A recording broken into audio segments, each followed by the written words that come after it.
So the Southern Poverty Law Center is making its rounds with the news, with indictments coming. But why? Federal charges been brought against the Southern Poverty Law Center. It wasn't for pushing the KKK theology as a mission, but rather for wire fraud, bank fraud, and money laundering involving secret payments to members of the Ku Klux Klan and other extremist groups. Between 2014 and 2023, this group used donor money to pay at least $3 million to leaders of groups like them in Aryan Nations and National Socialist Party of America. Acting Attorney General Todd Blanche claimed that these payments were used to stoke racial hatred, and it also manufactured the extremists that claimed to be fighting, thereby defrauding its donors. Now, the Biden administration's relationship with this Southern Poverty Law Center was subject to significant controversy and investigating, particularly concerning the Department of Justice. While the Biden administration did not bring the current federal fraud charges against them, these were announced by the Trump administration this month. Now, these groups went by labeled F, as in Frank, dash, the group. These were bank accounts made up.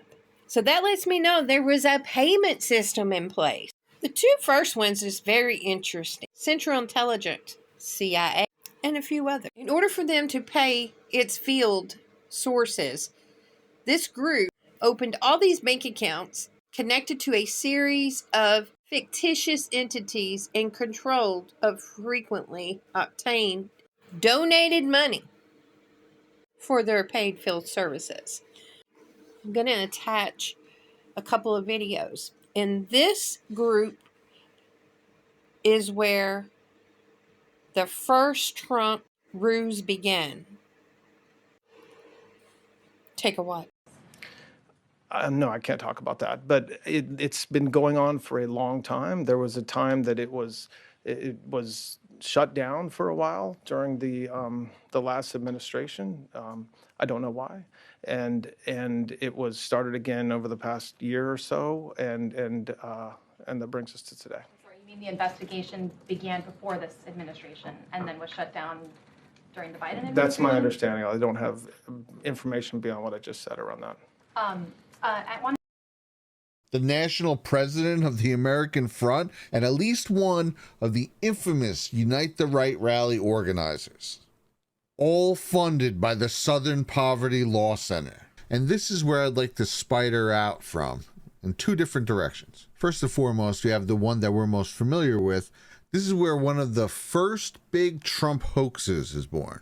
That now infamous moment in the wake of neo-Nazi protests in Charlottesville. But you also had people that were very fine people on both sides. But now, if you remember, every news station cut that clip right at that moment and presented it as President Trump saying that neo-Nazis were very fine people.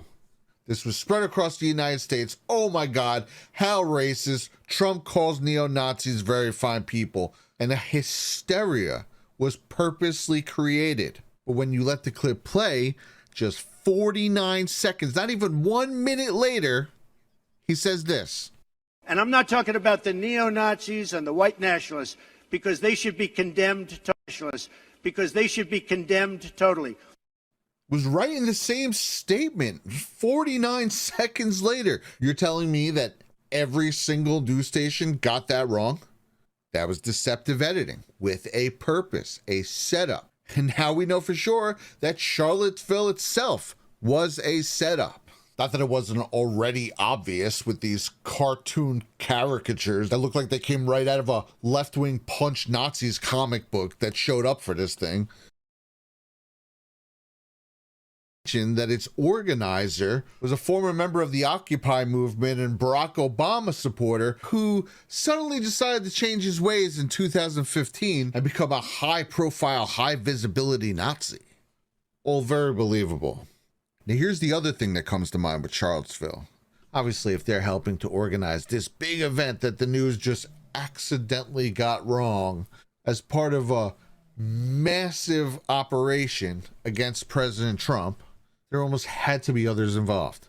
especially reading this list and realizing that they not only staffed these groups, they were leading them.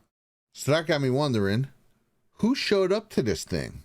And one of the main groups who arrived that day at this set-up event was Vanguard America, a National Socialist group who just so happened to come in matching khakis and white t-shirts, and also with branded shields, whose group just so happened to include the guy who drove his car into a crowd of protesters, turning Charlottesville from an incendiary branding psyop into a national tragedy, validating the hysteria that would follow.